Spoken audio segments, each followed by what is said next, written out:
This week's local marketing update is brought to you by Scott Gallagher. Scott is the co-founder of Local Marketing Source and has become the recognized expert in providing online marketing services to local businesses. Follow Scott on Twitter at Scott Gallagher 5 and on Facebook.com/Scott P. Gallagher. Hey, well, good afternoon, everyone. Scott Gallagher here with Local Marketing Source, and I'm bringing you our local weekly marketing industry update. Now, next week's LMS member faculty call is going to be Wednesday, November 21st at 4 p.m. Eastern. Now, we may have to make some updates to that because I am flying out. So I will leave that information in the portal as to any changes that we're going to make to that. But this week, we've got a few different things to cover. Before I get started, I got to apologize. You could probably hear that I've got a little bit of a cold that I've been fighting. It's no fun. It's that time of year. Kids back at school. The weather's changing. But it's definitely not something that's fun to deal with. So bear with me and pardon my voice. But nonetheless, this week, I want to talk about, there's been a lot of discussion in the SEO community about Hummingbird on social signals. It's, well, we'll get to it. There's a lot of good information. The SEO community is now starting to find and reverse engineer the algorithm to determine that social signals are in fact being measured and different capacities of them and different types of social signals. But as you know, at Local Marketing Source, this is something that we've been pushing and predicating for quite some time. It's nice to see that the SEO community is now admitting to the fact this is coming from SEO Moz, which is a very authoritative source. But if you recall, this is stuff we've been talking about and trying to employ with our customers for over a year. So we have some evidence and proof of that.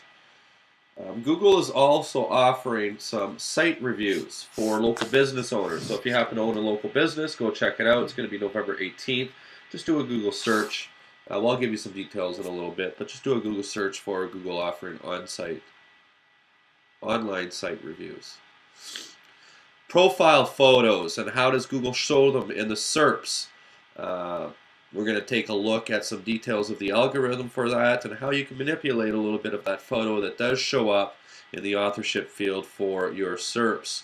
Google is also rolling out a new Google Plus page layout, and a lot of people are reporting that reviews are being lost, so you may have to have a discussion with your customers in regards to this, and this will be some answers.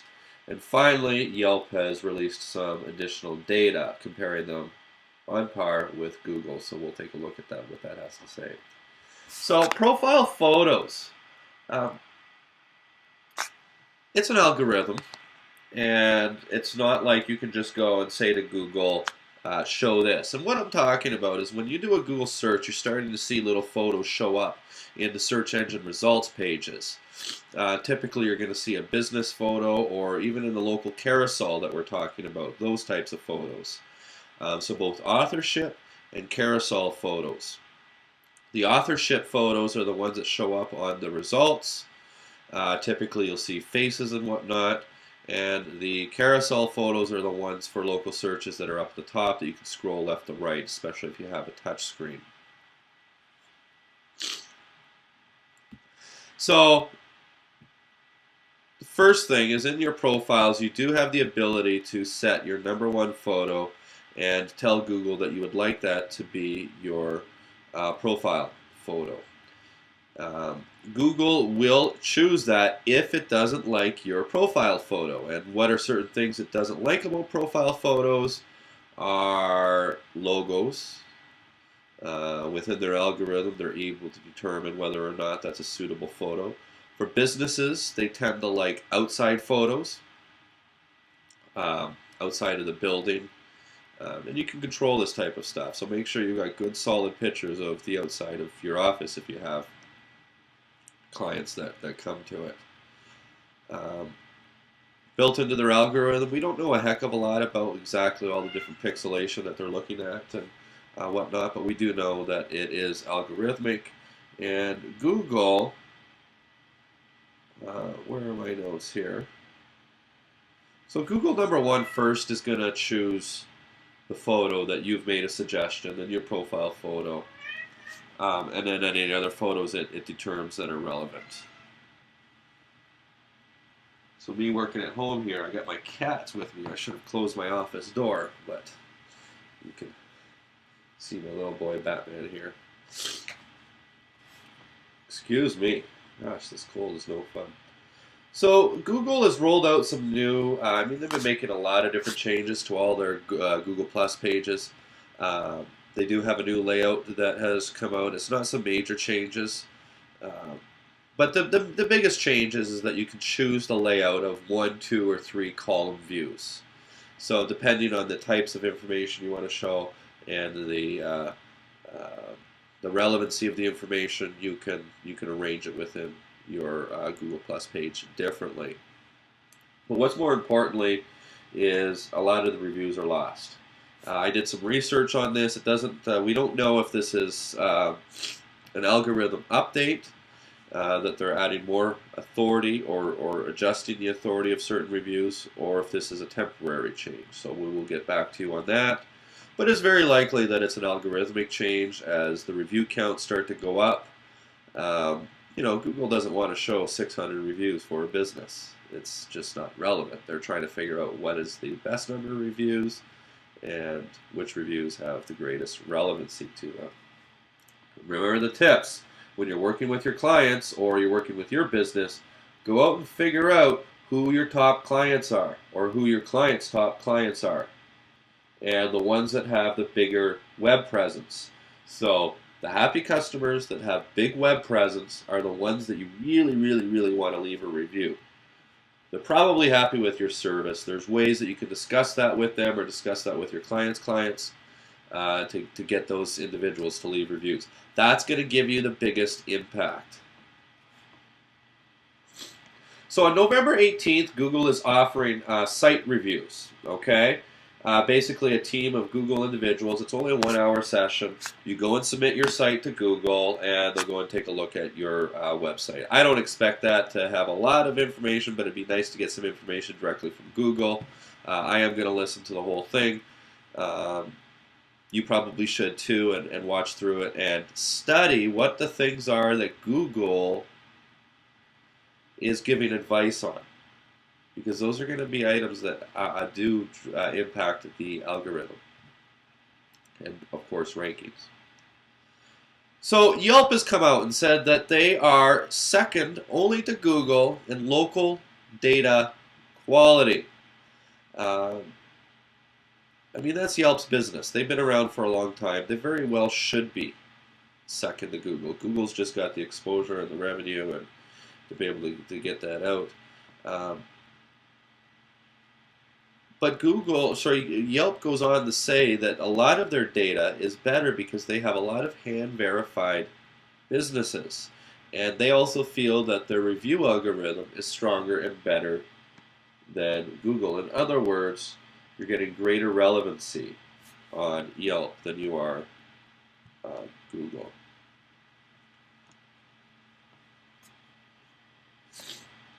So Hummingbird. This is coming from the coveted SEO Moz, and the title says, "What everybody missed about Hummingbird, social signals." Excuse me. Social signals are items that we've been discussing for a long time. These are both sharing of content and liking of content. It only makes sense. When we start to really understand the marketing behind what links are for ranking, it only makes sense that social signals have greater relevancy. Especially, this was apparent to me when Larry Page said, 3 years ago, every single employee's bonus is going to be based off of how well Google does in the social world. In other words, the CEO and founder of the company said, this entire business, your entire future with your job is based how well we do in social. Well, they come from search. That information didn't hit mainstream, but that's blatantly obvious that social is a major, major component. And I firmly, absolutely firmly believe that Google is going to fail as a search engine if they don't incorporate search or social features. When we look at the link count, the whole idea of link count was not to build some mathematical equation and to rank websites. They built this algorithm off of the way humans interact. And then they looked at the digital world and said, well, we can kind of replicate it in the digital world. But everybody seems to be going about it backwards and looking at it from the digital world and saying, well, how can we make this fit into the real world? No, it's not like that.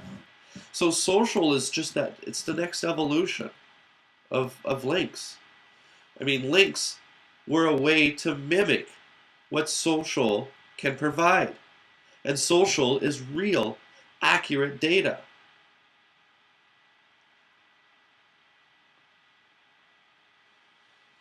So Google Plus shares and Google Plus ones or likes, whatever you want to call them, are definitely factors in affecting the ranking. Now,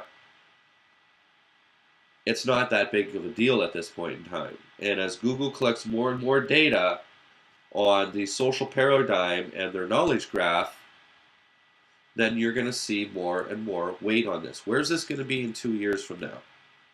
Why do you think reviews are so important to be able to work with your clients and identifying their top customers on a weekly basis? Because if you're not going to thrive in this game. I mean, that's word of mouth advertising. That's always been the best form of advertising for marketers since the dawn of business. So reviews and social signals are exactly that. You want to create the busy restaurant syndrome. Make sure you're properly propagating your content through these social channels. So we could look at 3 different aspects to ranking.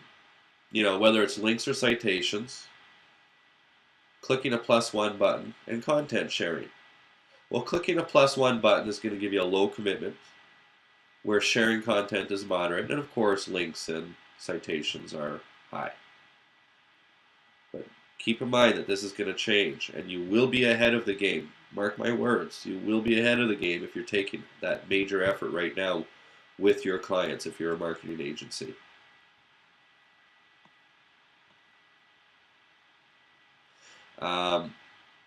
There's also filters that are involved.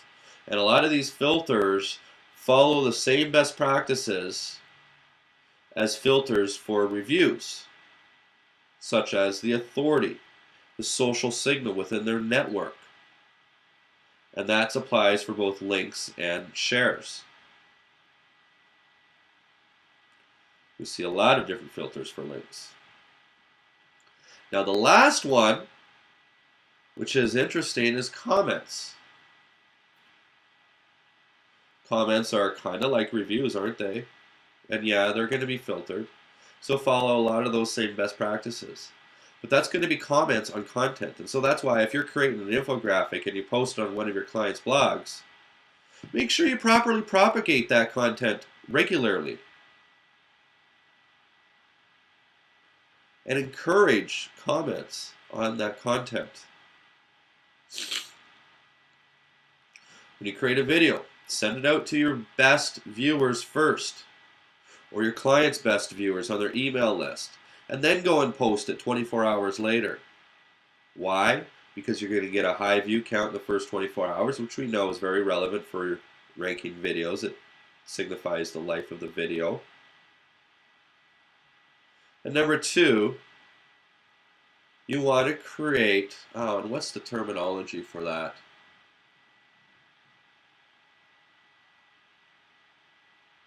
Polarization. That's it. You want to create a positive polarization. If you don't know what polarization is, now think of it like this, that polarization tends to occur for businesses in a forum setting. And either polarization is going to go if there's a couple of people that are leaving positive comments, then you're gonna create a positive polarization, and that's gonna tend to be the entire conversation in that forum. Well, comments follow those same principles on YouTube and Facebook and Google Plus. That polarization occurs. If you start a video out with some negative comments, well, people are going to tend to jump on board. You're going to sway people. And those people that lie in the middle, they end up being muted. So in that first 24 hours that you create content, make sure you get some of your best fans. And we've talked about fans before. We've talked about creating fans for your clients. And that's something that you must be doing to be working with them and understanding their best customers, their best fans, so you can create that positive polarization.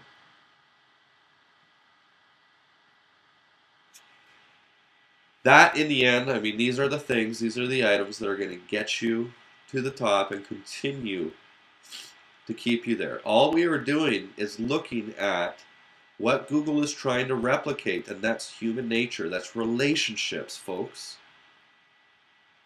And we've got to find ways to leverage those relationships online. All right, so having said that, I'm just going to take 30 seconds here, go grab some water and come back and answer some questions. I see I got a question posted here.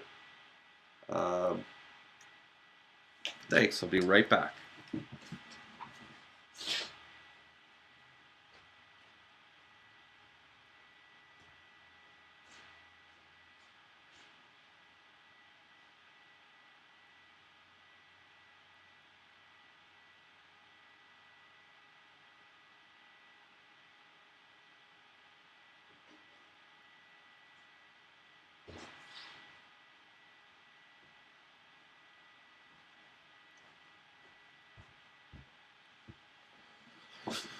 All right, let's see what Ed has to say here.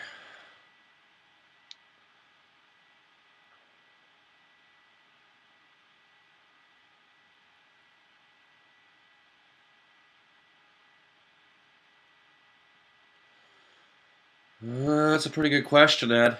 Ed says, I've now found that the public is so naive of the importance of an internet presence. How can I prove with sources of how their website presence is critically important, and therefore my work to them is critical?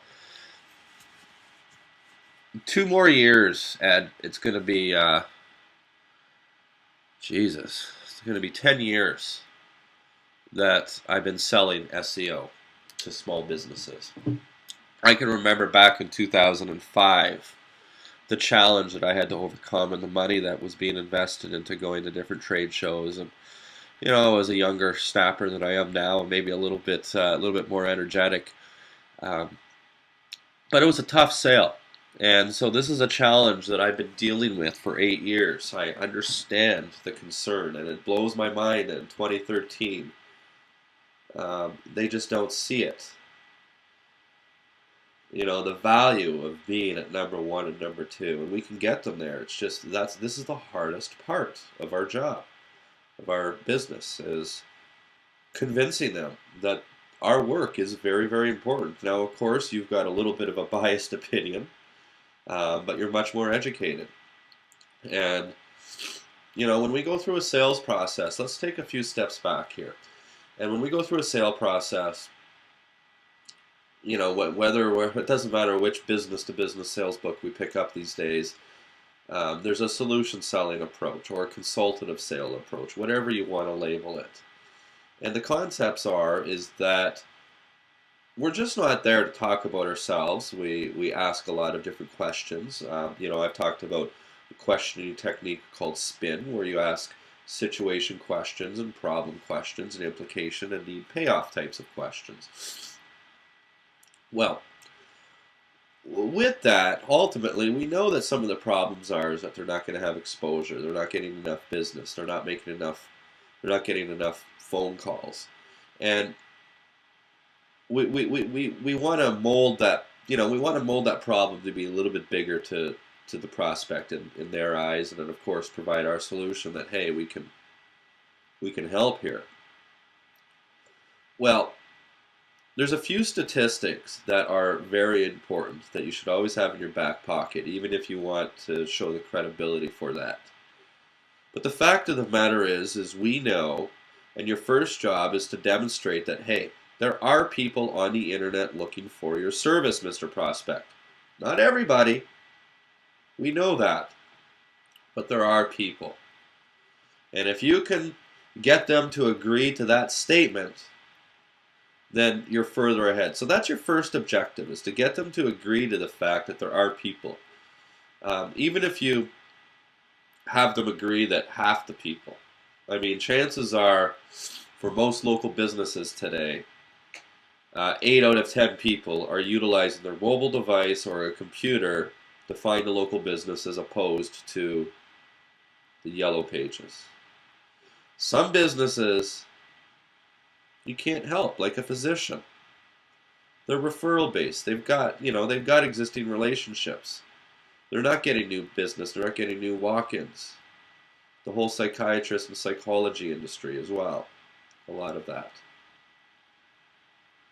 But when you look at industries like the industry we operate in that's relatively unregulated, it doesn't have major governing bodies. This is going to be wellness types of services, the chiropractors, the acupuncturists, the massage therapists. Same thing as the contractors, the plumbers, the electricians. So you've got to figure out your elevator pitch to properly convince them or have them agree to the statement that a majority of your customers, more than 50%, are utilizing some electronic device or some electronic search. And you can show them that based off of a tool like the Google AdWords that doesn't exist anymore. It's called a keyword planner tool. Not a very good tool. But there's other keyword tools out there that show you volumes of searches. You can show volumes of searches from another city and then just use ratios based off of the population size of that city. Like if you're in a suburb of Chicago, for example, you can break it down and get some good numbers. So once you've determined that there are actually people that are out there, the next step is to show them that even if they're ranking on the first page, they're not going to get traffic. They've got to be number 1, 2, or 3. And usually just asking them the question, if you've ever looked for a local business, Mr. Prospect, how often have you taken that mouse and scrolled down to the bottom and went, well, 1 out of 10 times maybe? That's 10%. Show them the statistic that 40% of people click on the number 1 listing and go through. 25% for number 2. Those are easy statistics to find on the internet. Go and find your most favorable and reliable source. So you've, number 1, shown them that, or got them to agree that there are people looking for their business. You can give them ballpark figures. And number 2, that they've got to be located in number 1 or 2. Well, now you've created that need. Now it's time to demonstrate your value.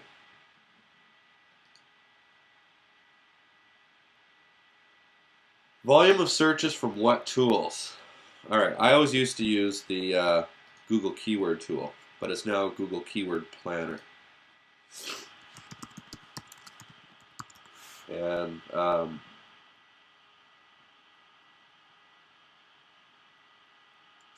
Bing has also got a keyword research tool. No, their keyword planner sucks, I know.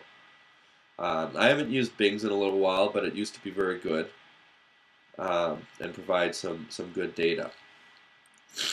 That is just, I'll just do a search for it. It's not hard to find. There's also Word Tracker. Word Tracker is in the business of keyword tools. They've got some free tools that you can use, or you can subscribe as well. So just do a search for Word Tracker's free tool.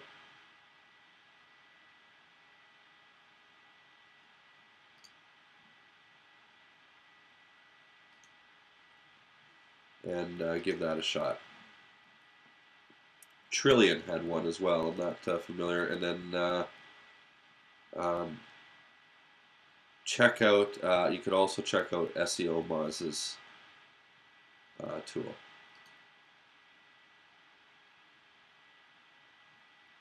And they'll give you volume searches.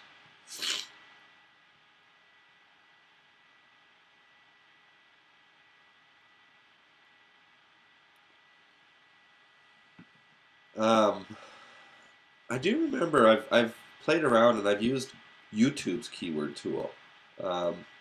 Check that out. There was some good good info on that.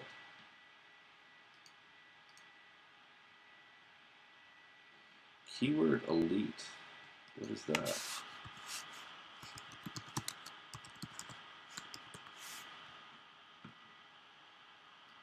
Keyword software.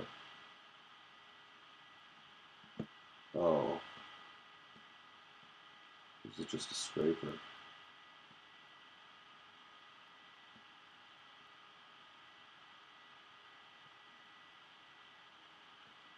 He was asking, or he had mentioned that he uses Keyword Elite, and Keyword Elite is looks like an internet marketer has put something together. It's a hell of a sales page they got. Yeah, they don't have their own data.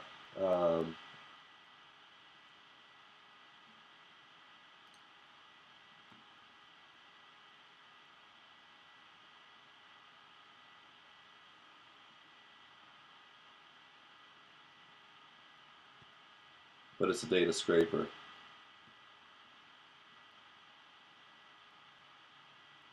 Talking about Google, so they were probably pulling from Google.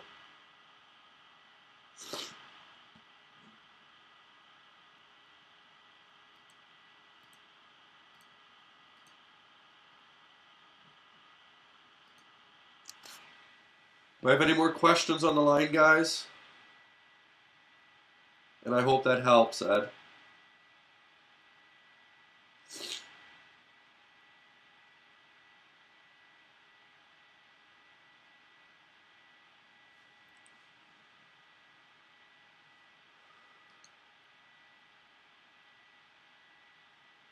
Okay, we're asking about got a question here. Where do you go to get your clients HTML compliant?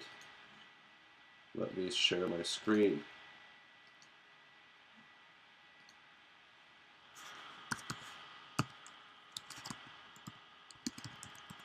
I just do a search. Anytime I want to check out websites for compliancy, I just do a search for W3C Validation.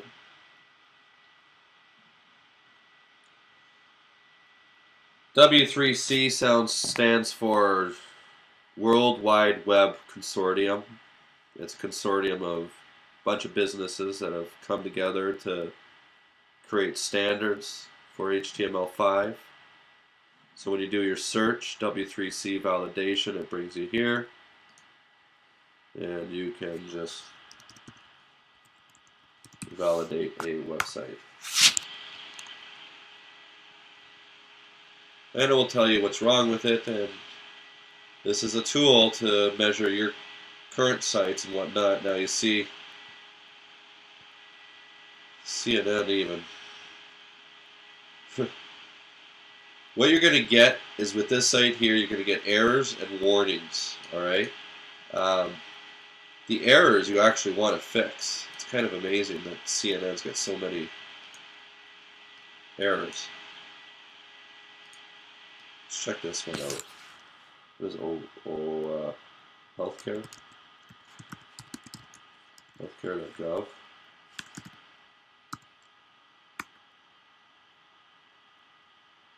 But the websites you put out should truly have 0 errors and some warnings.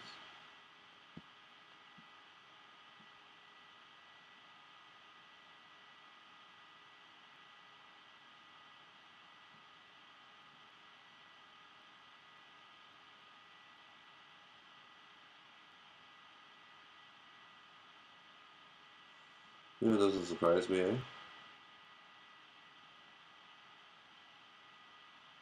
Duplicate programming in there, just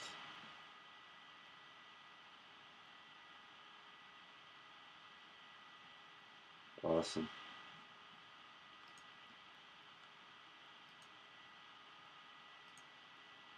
Oh, who fixes it? Well, that's your developer. I mean, the developer is going to understand all of this and should fix it all.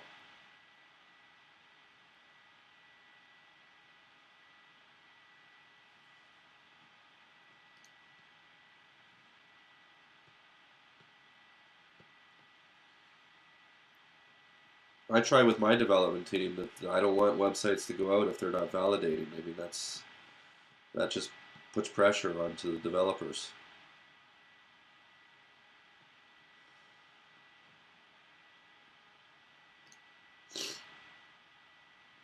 Do you have anyone who is reliable and awesome?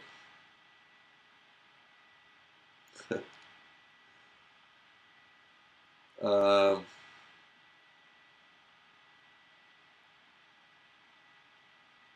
Reliable and awesome is not a term I throw around loosely. Uh, it's very hard for me to find anybody to work with that I can truly say that I feel that they're very reliable.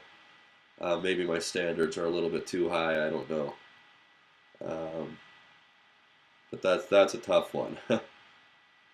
Now, what I would do is go ahead and post into the to the forum or the group, the Facebook group. I will get you some contact information. People that I would recommend, people that I've worked with in the past, and they provide good work at a very fair price. If not, there's outsourcing videos in the portal, so you can learn how to go and build your own relationships and find them as well. No, I haven't met you, but yeah, that's good that you're reliable and awesome. Reliability is pretty tough, a benchmark to achieve. But I'm gonna meet you one day, man. I think you're doing really well. I like everything that you're doing. I like you right off the bat.